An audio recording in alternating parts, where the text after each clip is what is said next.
ಹೆಚ್ಚಿನ ಮಾಹಿತಿ ಇಲ್ಲ. ಸರಿ, ಪಾದಯಾತ್ರೆ ಮಾಡಬೇಕು ಅಂತ ಬಿಜೆಪಿ ನಾಗೇಂದ್ರ ವಿಚಾರವಾಗಿ ಆ ಬೆಲ್ಟ್ ಅಲ್ಲಿ ಪಾದಯಾತ್ರೆ ಮಾಡಬೇಕು ಮಾಡ್ಲಿ, ಯಾರು ಬೇಡ ಅಂದಿದ್ದಾರೆ?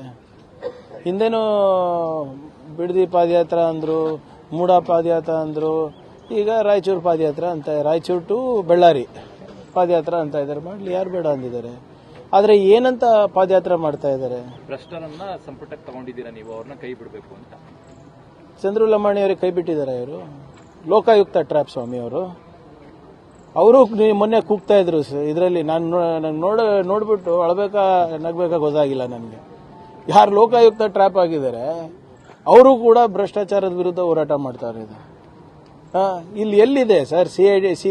ಸಿಐಡಿ ತನಿಖೆನಲ್ಲಿ ಇದೆಯಾ? SIT ತನಿಖೆನಲ್ಲಿ ಇದೆಯಾ? ನಿಮ್ಮ CBI ಮತ್ತೆ IT ED ತನಿಖೆನಲ್ಲೂ ಕೂಡ ಲಾಸ್ಟ್ ಅಲ್ಲಿ ಅಂದ್ರೆ 2ನೇ FIR ನಲ್ಲಿ ಚಾರ್ಜ್ ಶೀಟ್ ಹಾಕಿರೋದು. ಎಲ್ಲರಿಗೂ ಗೊತ್ತು ಯಾವ ರೀತಿ IT ED CBI ಕೆಲಸ ಮಾಡ್ತವೆ ಅಂತ. ಎಲ್ಲಿದೆ ತೋರಿಸ್ಲಿ? ಎವಿಡೆನ್ಸ್ ಎಲ್ಲಿದೆ ತೋರಿಸ್ಲಿ? ಸುಮ್ಮನೆ ಮಾಧ್ಯಮದ ಮುಂದೆ ಬಂದು ಮಾತಾಡೋದ ತಕ್ಷಣನೇ ಸತ್ಯ ಸುಳ್ಳಾಗಲ್ಲ, ಸುಳ್ಳು ಸತ್ಯ ಆಗೋದಿಲ್ಲ. ಸದನ ನಡೀತಿದೆ ಸ್ವಾಮಿ, ಚರ್ಚೆ ಮಾಡಕ್ಕೆ ಯಾಕೆ ಬರ್ತಾ ಇಲ್ಲ ಇವರು? ಪಾದಯಾತ್ರೆ ಮಾಡಿ, ಬೇಡ ಅಂತ ಇಲ್ಲ, ಚರ್ಚೆ ಯಾಕೆ ಮಾಡ್ತಾ ಇಲ್ಲ?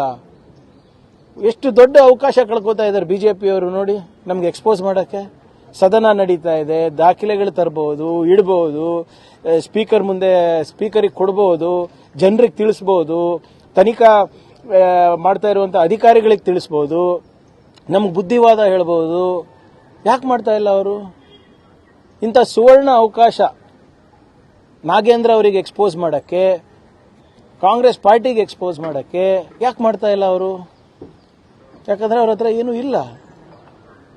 6 ದಿನದಿಂದ ಬರೇ ಕಪ್ಪು ಬಾವುಟ, ಕಪ್ಪು ಬಟ್ಟೆ, ಒದರಾಡೋದು, ಚೀರಾಡೋದು ಅಷ್ಟೇ ನಡೆದಿದೆ ಹೊರತು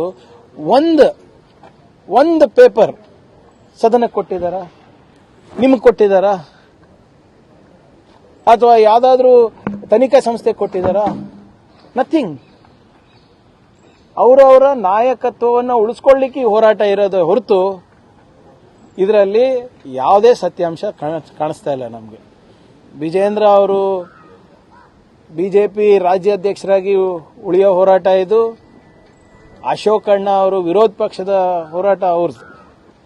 ಇವೆರಡರು ಬಿಟ್ರೆ ಬೇರೆ ಮೂರನೇದು ಯಾವುದೂ ಇಲ್ವೇ ಇಲ್ಲ ಇದರಲ್ಲಿ.